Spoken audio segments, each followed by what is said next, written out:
Hello friends, welcome. ഇന്ന് വളരെ എളുപ്പത്തിൽ നമുക്ക് 4 മണി പലഹാരം ഉണ്ടാക്കാം. കുട്ടികൾക്കൊക്കെ ഇത് വളരെ ഇഷ്ടപ്പെടുന്ന, ഈസി ആയിട്ടും നമുക്ക് ഉണ്ടാക്കിയെടുക്കാവുന്ന ഒരു 4 മണി പലഹാരം. ഇതിനു വേണ്ടി 2 മുട്ട എടുക്കുന്നുണ്ട്. നന്നായിട്ടൊന്ന് ബീറ്റ് ചെയ്യാം. നന്നായിട്ട് മിക്സായിട്ട് വന്നിട്ടുണ്ട്. ഇനി ഇതിലേക്ക് ആവശ്യത്തിനുള്ള പഞ്ചസാര ഇടുന്നുണ്ട്. 2 ടേബിൾ സ്പൂൺ പഞ്ചസാര ഇടാം. ഇതിലേക്ക് ഏലക്കയും ഒരു നുള്ള ജീരകവും കൂടി ചേർക്കാം, നല്ലൊരു ഫ്ലേവർ കിട്ടാൻ വേണ്ടിയിട്ട്. ഒന്നും കൂടി ഇതൊന്ന് മിക്സാക്കി എടുക്കാം. ഇനി ഇതിലേക്ക് ആട്ട ചേർക്കാം. 2 കപ്പോളം ആട്ട എടുക്കുന്നുണ്ട്. ഇത് മിക്സാക്കാനായിട്ട് 1/2 കപ്പ് പാലും കൂടി ഒഴിക്കാം. ഇനി ഇത് നന്നായിട്ടൊന്ന് മിക്സാക്കി എടുക്കണം. വേറെ വെള്ളമൊന്നും ചേർക്കണ്ട, ഇത് തന്നെ നന്നായിട്ടൊന്ന് മിക്സാക്കി എടുത്താൽ മതി.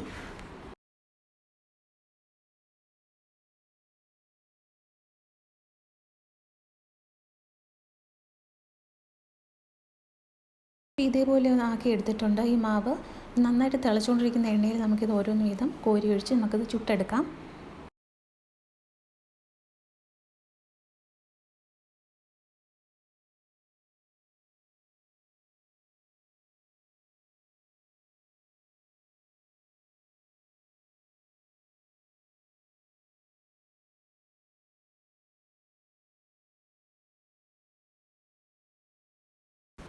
ഒരു സൈഡ് നന്നായിട്ട് റെഡിയായി വരുന്നുണ്ട്.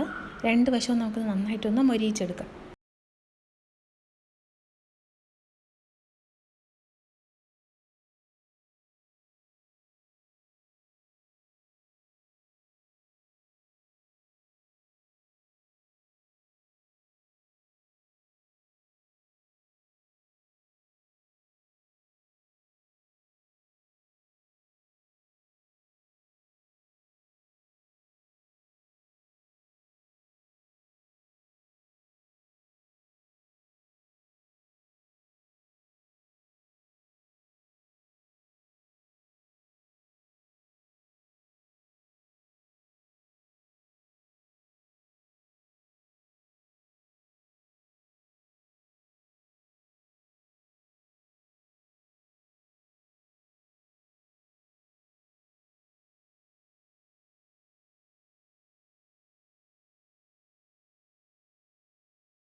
ഇപ്പോൾ ഇതിൻ്റെ കളറെല്ലാം മാറി നല്ല ഗോൾഡൻ കളറായി വന്നിട്ടുണ്ട്. ഞാൻ ഇതൊന്ന് കോരി മാറ്റുക.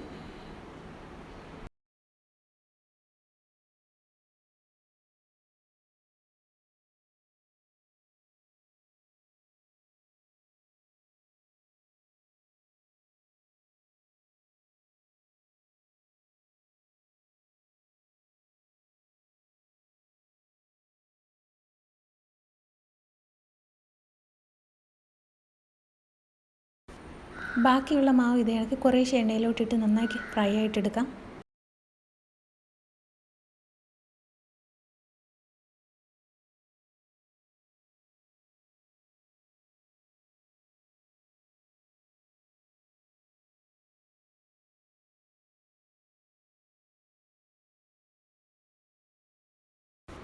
അപ്പോൾ ഈ ഗോതമ്പ് മാവും പാലും മുട്ടയൊക്കെ വെച്ചുണ്ടാക്കി ഈ 4 മണി പലഹാരം എല്ലാവരും വീട്ടിൽ ട്രൈ ചെയ്ത് നോക്കണം.